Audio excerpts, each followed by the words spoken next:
বাংলাদেশ পুলিশের দুইজন বড় কর্মকর্তা, একজন হচ্ছে মনিরুল ইসলাম, একজন হচ্ছে হাবিবুর রহমান, তাদেরকে বাধ্যতামূলক অবসরে পাঠানো হয়েছে। দর্শক, আসসালামু আলাইকুম। পুলিশের বিশেষ শাখা যেটাকে বলা হয় এসবি, সেই এসবি প্রধান ছিলেন মনিরুল ইসলাম। আপনারা সবাই এই ব্যক্তিকে চেনেন, তাকে। এবং সাবেক কমিশনার হাবিবুর রহমান হাবিব, যিনি ঢাকা মেট্রোপলিটনের কমিশনার হিসেবে সবশেষ কর্মরত ছিলেন, এবং তিনি ঢাকার এসপিও ছিলেন। বেশ সুনামের সাথে একটা সময় তিনি কাজ করেছেন।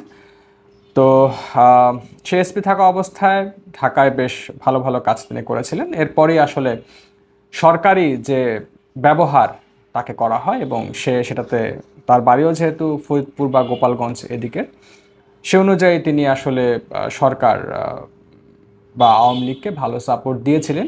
তারই পুরস্কার স্বরূপ তাকে বাধ্যতামূলক অবসরে পাঠানো হয়েছে।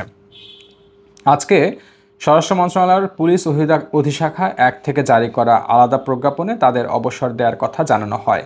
দুজনই পুলিশের অতিরিক্ত মহাপরিদর্শক পদমর্যাদার কর্মকর্তা ছিলেন।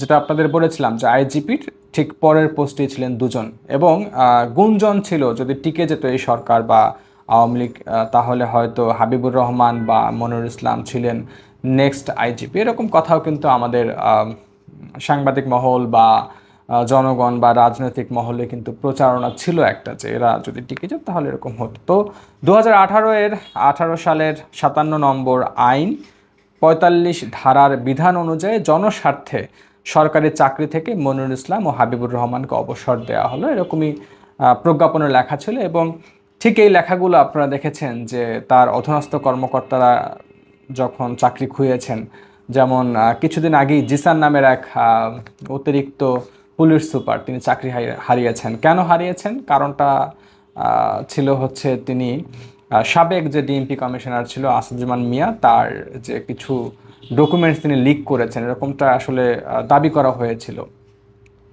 তো যদিও মনিরুলকে এর আগে স্বরাষ্ট্র মন্ত্রণালয়ের একটা প্রজ্ঞাপনে জানানো হয় তাকে এসবি থেকে সরিয়ে পুলিশ অধিদপ্তরে সংযুক্ত করা হয়েছে, এবং পুলিশের যিনি কমিশনার ছিলেন ডিএমপির হাবিবুর রহমান, তাকেও 7 আগস্ট ডিএমপির কমিশনার পদ থেকে বদলি করে পুলিশ অধিদপ্তরে সংযুক্ত করা হয়েছিল। তো সংযুক্ত করার পরে আজকে আদেশ আসে তাদের আর চাকরি নেই।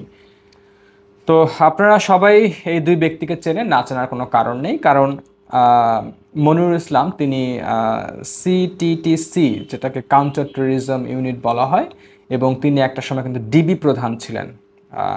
এখন যে সাবেক ডিবি প্রধান হারুনুর রশিদ, একটা সময় এই মনিরুল ইসলাম তিনি ডিবি প্রধান ছিলেন। তো তারপরে তাকে আসলে পদায়ন করা হয় এসবিতে।